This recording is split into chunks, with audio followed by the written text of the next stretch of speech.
구약학 교수인 류호준 목사님이 쓴 교회에게 하고픈 말이라고 하는 책이 있습니다. 정말로 이분은 오랫동안 학교에 있으면서도 목회를 하면서 교회에게 하고픈 말이 참 많은데 교회에 대한 애정과 깊은 고민을 담아서 교회와 신앙의 패습 한 62가지를 열거하면서 지적들을 합니다. 이런 많은 문제들이 생기게 된 것은 목회자들의 성경을 무시하는 것과 성도들의 성경에 무지한 것, 이것이 같이 합쳐져서 생겨진 문제들이다라는 얘기를 합니다. 어쨌든 여러분, 우리가 다니는 교회가 이런저런 문제들이 있는 것을 우리가 깨닫게 되죠. 그래서 교회에게 하고픈 말들이 여러 가지로 있을 것입니다. 그는 오래전 한 30년 전에 있었던 한 경험을 얘기를 합니다. 당시에는 뭐 핸드폰도 없고 내비게이션도 없고 할 그때인데 구로동에 있는 어느 한 상가 교회에 주일 예배 설교를 맡아서 가게 되었다는 것입니다. 근처까지 가긴 했지만 그리고 주소를 갖고 찾는데 도무지 눈에 보이지를 않는 것입니다. 예배 시간 15분 전, 시간은 지금 굉장히 다급한 가운데 있는데 도무지 찾을 수가 없는 상황이었습니다. 그런데 그때 마침 한 교회가 눈에 띄었습니다. 그래서 그는 그 교회 가서 좀 물어보려고 가게 됐습니다. 교회에서 안내를 보고 있던 한 집사님이 다가오는 이 목사님을 보면서 정장으로 잘 차려입은 그런 모습을 보면서 자기 교회에 오는 줄로 생각을 했겠죠. 그래서 너무나 반갑게 어서 오시라고 하면서 주보를 주면서 안내를 하려고 하는 것입니다. 그래서 이 목사님이 조심스럽게 물어봤습니다. 사실은 제가 이 근방에서 낙원교회라고 찾는데 혹시 아십니까? 어떻게 했을까요? 이 안내하시는 분이 갑자기 안색이 딱 바뀌어지더니 짜증이 난 투로 난 모릅니다. 딴 데 가서 물어보세요. 순간 목사님이 이게 뭐지 하고 당황을 했습니다. 무시당한 것 같고 거절당한 느낌이었죠.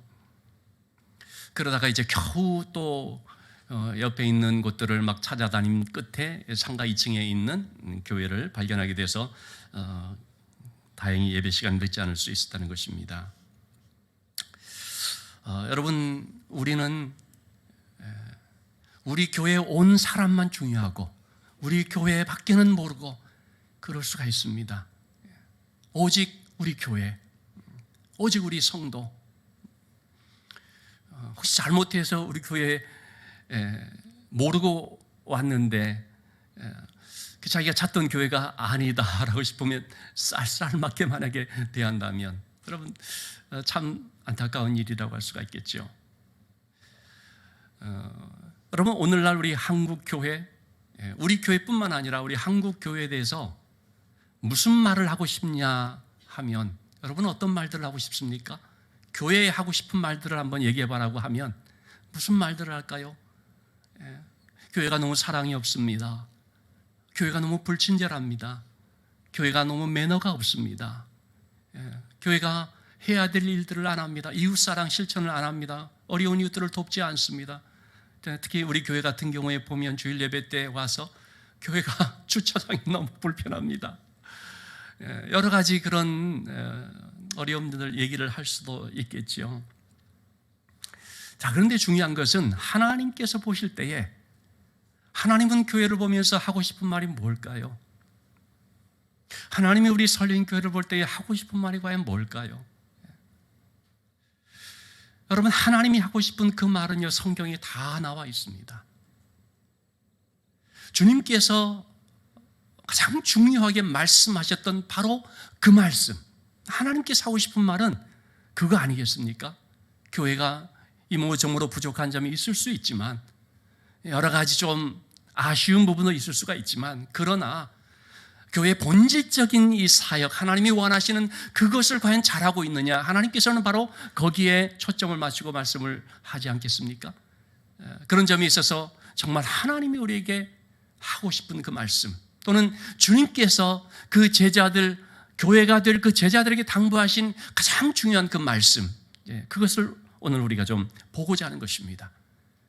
그 말씀이 뭡니까? 우리가 흔히 지상명령이라고 말하는 바로 그 말씀인데요, 지상 명령이라고 하는 것은 지극히 높은 명령이라고 하는 뜻입니다. 영어로 표현한다면 The Great Commission 또는 The Great Commandment, 하나님께서 맡겨주신 가장 최고의 위임 명령, 혹은 하나님이 말씀하시는 최고의 그런 명령이라는 것인데, 바로 그 말씀이 마태복음 28장 16절에서부터 20절까지의 말씀, 오늘 본문의 말씀입니다. 부활하신 주님께서는 갈릴리 한 산에서 제자들을 다시 만나게 됩니다. 모인 제자들에게 주님이 하시는 말씀이 크게 세 부분으로 살펴볼 수 있겠습니다. 첫째는 주님이 누구신가를 말씀하시고, 두 번째는 주님의 명령이 무엇인지를 말씀하시고, 세 번째는 주님의 약속이 무엇인지를 말씀하는 내용입니다.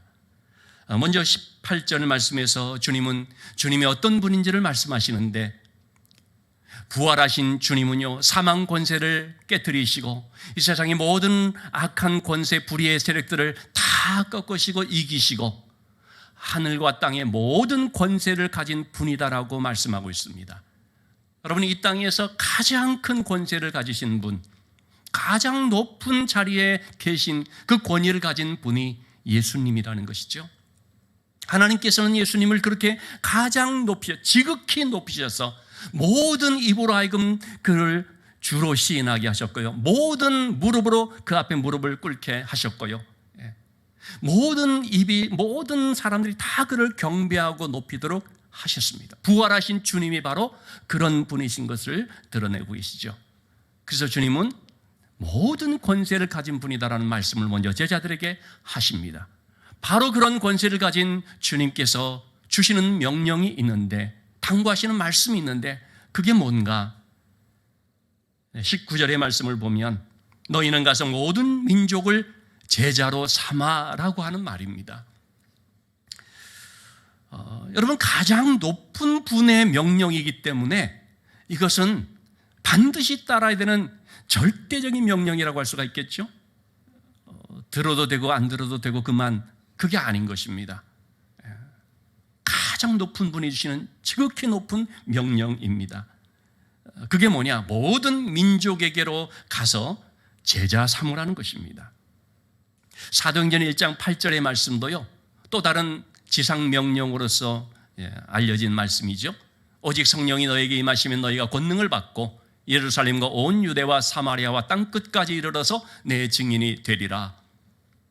자기 나라의 회복만을 생각하고 있는 제자들에게 자기 나라만의 관심을 넘어서서 그 좁은 세계를 뛰어넘어서 모든 나라로 땅 끝으로 가라라고 주님이 말씀을 하고 있는 것입니다. 여러분, 이 땅 끝이라는 것이 어디입니까? 오늘날 우리의 땅 끝이 어디라고 할 수가 있겠습니까? 얼마 전 5월 27일 세문안교회에서는 제14회 언더우드 국제 심포지움이 열렸습니다. 제가 심의하게 될 때 그 말씀을 좀 드렸는데요, 그 주제가 우리의 땅 끝은 어디인가 라는 내용입니다. 주 강사로 세계 기독교 역사 분야의 최고 권위자로 꼽히는 데이나 로버트 교수가 이제 강연을 했는데, 그분은 언더우드 선교사의 심포지움이기 때문에 언더우드 선교사 얘기를 가지고 예시를 들면서 얘기를 했습니다. 136년 전 언더우드 선교사가 조선 땅에 올 때만 하더라도 땅 끝은 조선이다라고 생각을 해서 와서 복음을 전했다는 것입니다. 그렇다면 오늘날 우리의 땅 끝은 어디인가? 그분은 이렇게 말합니다. 우리의 땅 끝은 다음 세대다. 지역적인 문제가 아니라 세대의 문제라는 것이죠. 저는 정말 그 말이 와닿았고 깊은 공감이 됩니다. 여러분, 우리가 다음 세대, 우리 자녀들에게 복음을 전하려고 하는데 얼마나 힘든지 모릅니다. 정말 예수 믿게 하는 것이 그렇게 어려운 것 같습니다. 지금 우리 교회학교 여름 사역을 하고 있습니다만, 여러분이 다음 세대 신앙 교육을 위해서 우리가 얼마나 심혈을 기울이고 또 기도하면서 애쓰고 있는지 모르는데, 참 이 말이 와닿는 거예요. 다음 세대는 우리의 땅 끝은 다음 세대다. 자, 여러분, 우리의 땅 끝은 어디일까요? 어떤 분은 내 남편, 내 아내일 수도 있습니다. 어떤 사람이 그런 얘기를 하죠. 내 아내는 로또입니다. 그래서 굉장히 아내를 통해서 큰 복을 받았나 싶었는데 왜 그런가 물어봤더니 한 번도 안 맞아요. 그렇게 얘기를 했다고. 내 남편이 로또처럼 한 번도 안 맞고, 여러분, 내 남편, 내 아내가 로또가 아니라 어쩌면 내 땅끝일 수 있다라고 한번 생각하면서 기도해야 됩니다. 이재철 목사님, 유명한 영화배우 고은하 배우의 동생이시죠. 지금 은퇴하신 한국교회 많이 알려진 목사님이죠. 이분이 고백을 합니다. 아내에게 있어서, 자신의 아내에게 있어서 자신은 땅끝이었다라고 말합니다. 그의 나이 36살 때 1984년 8월 2일 그날도 밤늦게까지 술 먹고 새벽 2시에 귀가를 했다는 것입니다. 와보니 기다리던 아내가 잠들어 있었는데 얼굴 밑에 눈물로 얼룩진 일기장이 있더라는 것이죠. 그걸 펼쳐 읽어보는데 깜짝 놀랐습니다. 날마다 죽음을 생각하고 있었던 것입니다. 이 아내가 오늘도 일기에 쓰기를, 오늘도 나는 수유리로 가는 버스를 타고 가서 하염없이 걸었다. 그러면서 죽음을 생각했다. 너무 죽고 싶은 심정, 너무나 방탕한 남편으로 인하여서 도무지 살고 싶지 않은 마음을 쭉 쓴 것입니다. 그러나 그럴 수 없기 때문에 다시금 돌아왔다.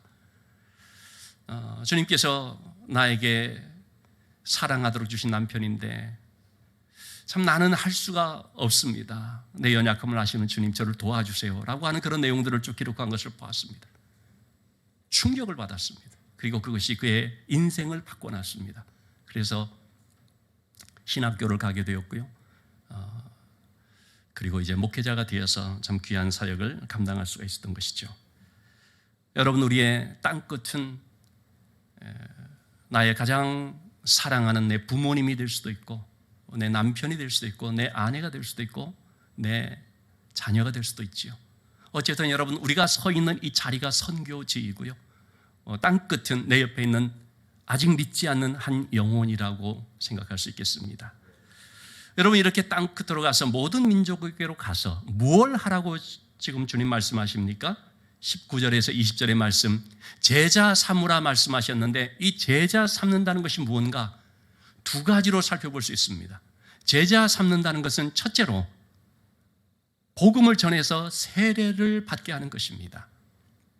여러분, 여기서 세례를 베풀고 세례를 받게 한다는 것은 어떤 예식적인 세례를 그냥 받는다는 그런 의미가 아니라는 것을 아셔야 되죠. 세례라는 뜻이 뭡니까? 주님과 합하여 내가 죽고 주님과 합하여 다시 살았다라는 뜻이죠. 그래서 우리는 그냥 세례를 받지만 사실은 침례라고 하는, 그게 저는 더 좀 맞을 것 같은데, 물속에 정말 들어가서 나는 죽었습니다 하고 나오면서 내가 다시 살아납니다. 그런 것처럼 한번 진한 체험을 해야 이게 세례로구나 할 것 같습니다. 어쨌든 여러분, 우리가 이 세례를 받는다는 것은 예수 그리스도와 연합하여서 나의 옛사람이 죽는 것을 말합니다. 나의 세상적인 삶이 죽는 것이고 나의 죄가 죽는 것입니다. 그래서 세상에 대해서는 죽고 하나님께 대해서는 살아나는 것이고요, 의에 대해서 다시 사는 것입니다. 그래서 이제 이전까지의 삶은 죄악 가운데 삶이었다면 그것과 단절을 해서 이제는 하나님의 자녀로 의의 도구로서 내가 살겠습니다라고 고백을 하는 것, 이것이 바로 구원이라고 할 수가 있죠. 자, 그러면 여러분, 이렇게 구원받은 하나님의 자녀들은 어떻게 살아야 됩니까? 그것을 말씀해 주는 것이 20절의 말씀, 내가 너에게 분부한 모든 것을 가르쳐 지키게 하라라는 말입니다. 어떤 분들은 구원받았으니까 나는 이제 됐다, 그래서 그냥 막 살아가는 사람들도 있습니다. 나가 구원받았으니까 뭐 내가 어떻게 살든 나 천국 가, 이렇게 아주 잘못된 신앙관을 가지고 사는 사람도 없지 않아 있다는 것이죠. 여러분, 정말 구원받은 하나님의 자녀라면 어떻게 살아야 됩니까? 하나님 자녀답게 살아야 되죠. 그 하나님 자녀답게 산다는 것이 뭡니까? 주님이 분부한 모든 것을 잘 실천하는 삶이죠. 내가 너에게 분부한 모든 것을 가르쳐 지키게 하라라고 우리말 성경은 그렇게 되어 있지만, 사실 원문의 뜻을 바르게 번역을 하면은요, 내가 너희들에게 분부해서 지키도록 한 것을 가르쳐라 라는 말씀입니다. 가르쳐라는 데에 중점이 있는 것보다도 지키도록 하는 데 중점이 있다는 것이죠. 그러니까 지키게 한 그것을 계속해서 가르쳐라 라는 말입니다.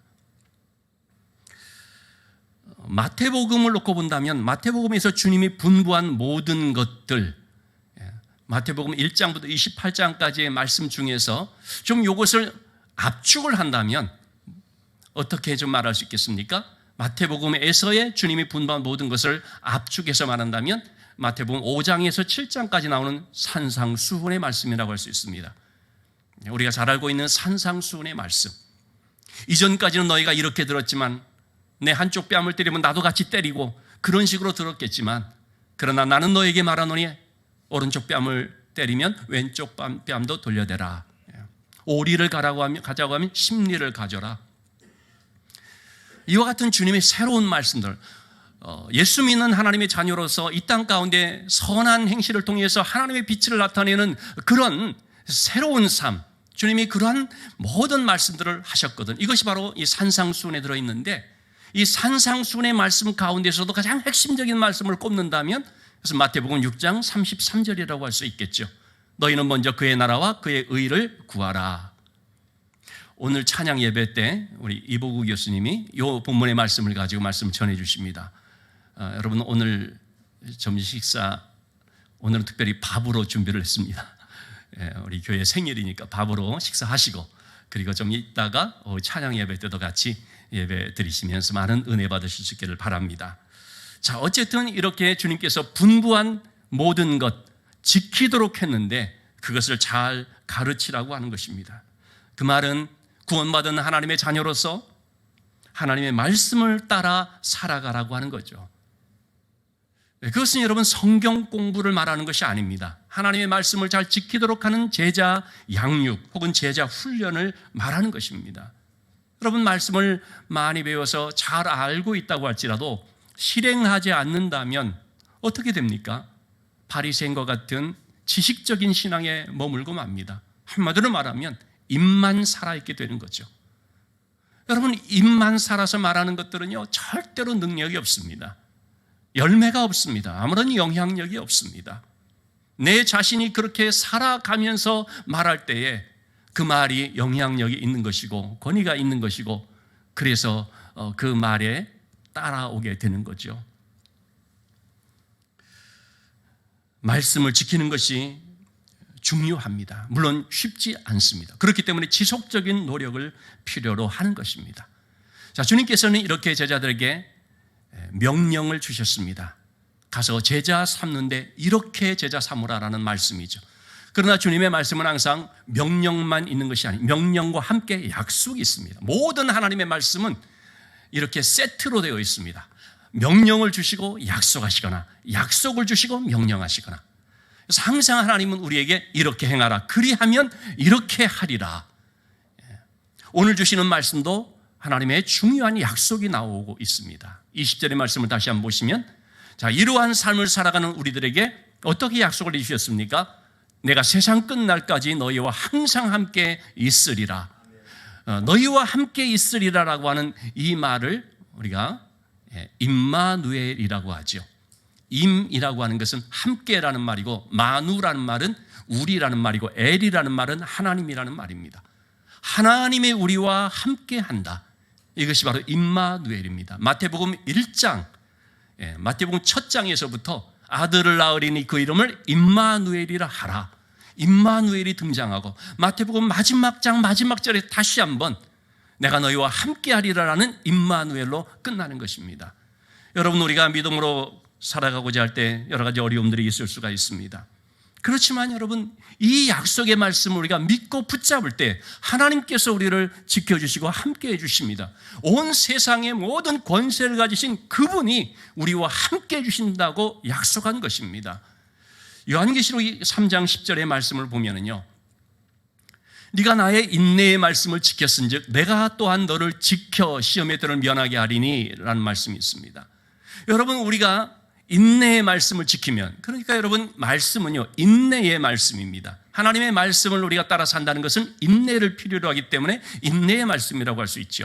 우리가 이 인내의 말씀을 잘 지키면 누가 우리를 지켜주시는가? 하나님이 우리를 지켜준다는 것입니다. 하나님이 우리를 지켜주실 때 어떤 역사가 있는가? 우리가 당하는 여러 가지 시험들이 있는데 그 시험들을 능히 이겨나갈 수 있게 한다는 것입니다.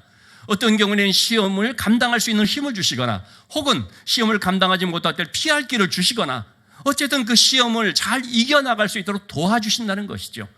하나님이 우리와 함께 하시고 하나님이 우리를 지켜주시기 때문에 이와 같은 하나님의 약속대로 이루어 주시는 것입니다. 자, 이처럼 주님께서 제자들에게 제자 삼는 귀한 말씀을 주셨습니다. 교회의 본질적인 사명은 뭐냐? 세상으로 나가서 한 영혼을 하나님께로 인도하여 제자 삼는 이 일입니다. 이것은 다르게 표현하면 한 영혼을 하나님께로 데리고 나가는 다리 놓는 일이라고 말할 수 있습니다. 어떤 한 사람을 하나님께로 인도하는 다리 놓는 일이라는 것입니다. 여러분, 교회는요, 다리 놓는 교회입니다. 근데 벽을 쌓는 교회가 될 수 있습니다. 아성이라고 하죠. 나만의 성을 쌓아버리는 교회가 될 수 있습니다. 우리만. 그래서 세상 이 교회 주변으로 어떤 일이 일어나고 우리 지역사회에 어떤 사람들이 있는지 전혀 관심이 없고 힘들고 어려운 형편 속에 있는 사람이 있어도 전혀 알지 못하고 그냥 우리끼리만 이렇게 될 수가 있는 거죠. 왜? 우리 편만 중요한, 나머지는 다 남의 편 혹은 적 이렇게 돼버리는 거. 여러분, 우리 사회의 심각한 문제가 뭡니까? 이 편가르기 아닙니까? 뭐가 조금만 틀리면은 내 편 아니면 적. 근데 이런 세상의 모습이 말이요, 이것이요, 교회 안에도 그렇게 들어왔어. 교회 안에서도 그런 일들이 일어나는 경우가 종종 있지요. 그러니까 교회 안에서 여러분 절대 정치 얘기를 할 필요가 없습니다. 무슨 정치적인 민감한 이슈가 나오면 당장 편이 갈라져 버리고, 지역적으로 편이 갈라져 버리고, 세대적으로 편이 갈라져 버리고, 이런 것들이 전부 뭡니까? 내 편, 적. 교회는 달라야 되는데 말이죠. 교회는 그렇게 편가람이 되는 것을 다리 놓는 사역을 해야 되는 것인데, 불화를 일으키는 그곳에 가서 평화의 사역자, 피스메이커가 되어야 되는데, 그러려면 다리 놓는, 희생하면서 다리 놓는 일들을 해야 되는데, 오늘날 우리가 그렇지 못한 교회적인 상황을 보면서 안타까움을 느끼게 되죠. 여러분, 교회는 절대로 벽을 쌓는 곳이 되면 안 되죠. 내 편만 생각하면서 나머지는 다 구원받을 필요도 없고 멸망받을, 심판받을 자들이다라고 그렇게 내쳐버리면 안 되는 것이죠. 구약의 선지자 중에 한 사람이 요나에게 하나님 말씀하셨습니다. 저 니느웨로 가서 복음을 전해라. 하나님의 말씀 전해라. 요나는 그 하나님의 준엄한 명령인데 거부해버리고 맙니다. 불순종해서 도망가버리고 맙니다. 왜 그렇습니까? 그들은 우리의 적이라는 것입니다. 니느웨가 얼마나 우리 민족을 괴롭혔는데 그들이 구원받는 거 내가 도무지 볼 수가 없다. 그들은 멸망받아 마땅한 자들이기 때문에 심판받아야 된다. 이런 생각을 가졌던 거죠. 물론 나중에는 회개하고 갔습니다만. 근데 여러분, 이런 요나의 생각처럼 우리가 그럴 수 있다는 것입니다. 내 편 말고는 다 적으로 생각해버리는, 교회는 그런 것이 절대 아니라는 것입니다. 다리 놓는 사역을 감당하는 곳이죠. 왜냐하면 우리 주님은 울타리를 치신 분이 아니라 그 처진 울타리를 허물고 다리를 놓으신 분입니다. 주님은 유대와 사마리아 지역의 그 울타리 쳐진 곳을 들어가서 그 울타리를 허물고 사마리아 사람들에게 복음을 전하고, 주님은 죄인과 의인으로 구별되어지는 그런 곳에 들어가서 이거를 경계를 허물고 죄인들을, 세리와 창기들을 불러 좀 맞이하며 영접하면서 그들에게 복음을 전하고, 주님이 가는 곳마다 이와 같은 담이 무너지고 울타리가 무너지고 길이 생기고 다리가 놓여지고 복음이 전해지면서 구원받는 역사들이 일어나는 것을 우리가 너무나 잘 보고 있는 거 아닙니까? 교회가 그래야 된다는 거죠. 어떤 한 중국인 크리스찬이 자기의 경험을 토대로 이런 얘기를 했습니다. 내가 이 험한 세상에서 헤매며 살다가 깊은 우물에 빠졌다는 것입니다. 도저히 내 힘으로 헤어나올 수 없는 상황이기 때문에 죽을 힘을 다해서 큰 소리로 나를 살려달라고 외쳤습니다. 그러자 지나가던 한 사람이 보고 자기가 이렇게 빠진 것을 봤죠. 그러면서 하는 말이 뭐냐면, 아이고 어쩌다 이렇게 됐어. 전생에 지은 죄 때문인가 봅니다. 참회하고 저 세상으로 가는 수밖에 없습니다. 하고 말하더니 그냥 가버리더라는 것입니다. 그리고 또 좀 있다가 어떤 사람이 오게 됐는데 또 그 사람이 자기를 보고 하는 말이, 사람은 까딱 잘못하면 그렇게 실수될 수가 있습니다. 그것을 경험 삼아서 앞으로는 조심하십시오. 그리고 가버리더라는 것입니다. 그런데 자신의 소리를 듣고서 달려온 한 분이 있었는데, 자기가 지금 그렇게 죽을 상황에 처한 것을 보더니 사다리를 가지고 와서 그 사다리를 내려주고, 그리고 내 자신이 그 사다리를 타고 내려와서 자기의 손을 잡아 끌고 그 물속에서 건져내주고, 그리고 우물 밖으로 빠져나올 수 있도록 구해줬다 하는 것입니다. 첫 번째 사람은 자신이 처음 접했던 불교 석가모니였다는 것이죠. 전생에 무슨 죄가 있어. 두 번째 사람은 또 자신이 접한 공자였다는 것입니다. 앞으로 조심하며 살라라는 말 들을 수밖에 없던 거죠. 세 번째 분은 자신을 구원해 준 예수 그리스도였다. 그분이 나에게 사다리를 놔주셔서, 그래서 내가 하나님 나라로 갈 수 있도록 다리가 되어주셨다라는 말을 했습니다. 저는 얘기를 보면서 참 알기 쉽게 잘 설명이 됐다고 생각을 합니다. 여러분, 정말 하나님께서는요, 이 땅에 한 사다리를 보내주셨습니다. 하늘과 땅을 잇는 사다리. 야곱이 광야 빈들에서 돌베개하고 잠을 자다가 바로 그 환상을 보았죠. 요한복음 1장에서도 또 주님은 나다나엘에게 인자가 사닥다리 위에서 오르락내리락 하는 것을 네가 보리라 라는 말씀도 하셨죠. 이렇게 하나님이신 그분의 육신의 몸을 입고 이 땅에 오셨는데, 하나님과 우리를 연결하는 사닥다리가 되어서 우리를 하나님께로 인도하는 중보자가 되었습니다. 이것이 바로 예수님의 다리 놓는 사역이라고도 말할 수가 있겠죠. 그런 점에서 우리가 해야 될 그 일은 바로 주님이 하신 이 다리 놓는 사역이라고 하는 것입니다. 주님은 하나님과 원수된 불화된 가운데 있는 우리들, 하나님과 우리 사이에 막힌 담이 있었지 않습니까? 그 담을 헐어서 하나님과 우리를 화목케 하셨습니다. 그리고 나서 우리에게 당부하신 말씀이 뭡니까? 너희도 화목케 하는 자가 되라. 화목케 하는 직분을 주셨습니다. 고린도후서 5장 17절 이하에 나오는 말씀이죠. 새로운 피조물 된 너희는 이제 화목케 하는 직분을 감당하라라는 말씀을 하셨죠. 여러분, 이렇게 화목케 하는 일을 하는 것이 뭡니까? 다리 놓는 사역이라고 하는 것입니다.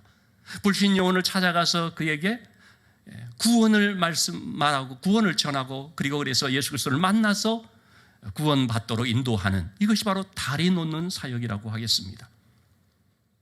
이것이 우리의 교회의 사명인 것입니다. 또 한 가지를 여기에 덧붙인다면 우리는 어떤 교회가 되어야 되는가? 사회적인 약자들을 돕는 다리가 되어야 한다는 것입니다.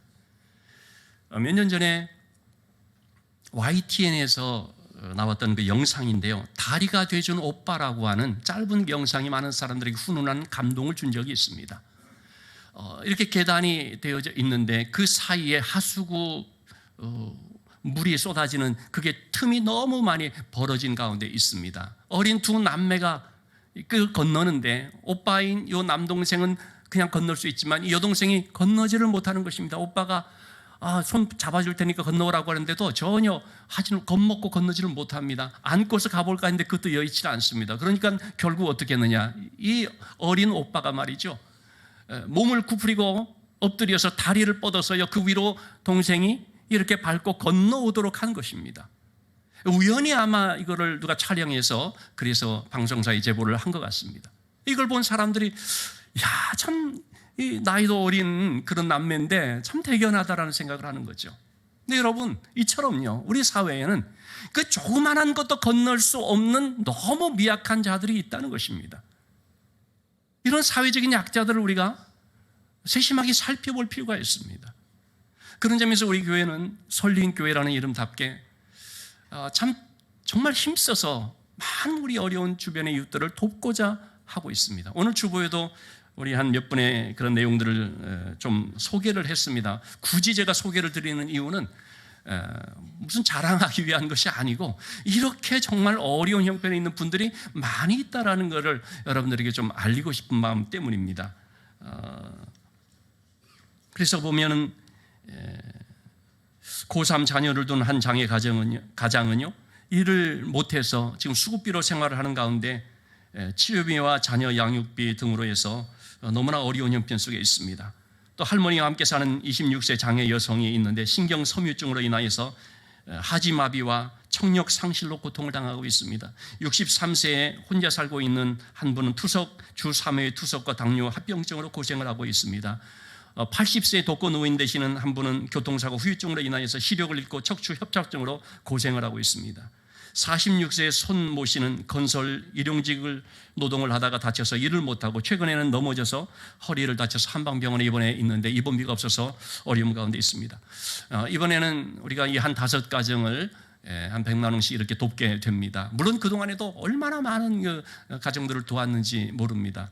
앞으로도 계속해서 우리가 힘 닿는 대로 그렇게 하고자 합니다. 왜냐하면 이 작은 금액이라도 그분들에게 일어설 수 있는 용기를 주고 도울 수 있는 힘이 될 수 있기 때문에 그렇게 하는 것입니다. 우리 사회에는 이처럼 작은 것 하나를 건너지 못하는 사람들이 있을 수 있다는 것입니다. 이 일을 위해서 우리가 다리 놓는 일을 하고자 하는 것입니다.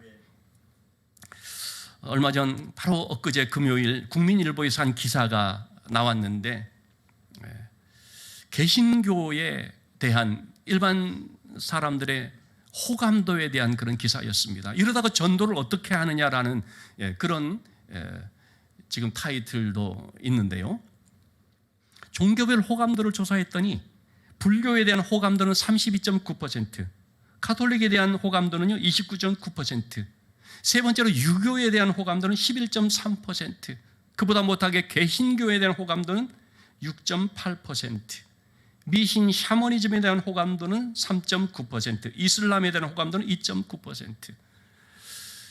참 이것이 지금 우리 사회에서 교회와 성도를 바라보는 시각인가라는 점에 있어서 매우 씁쓸함을 느끼게 되죠.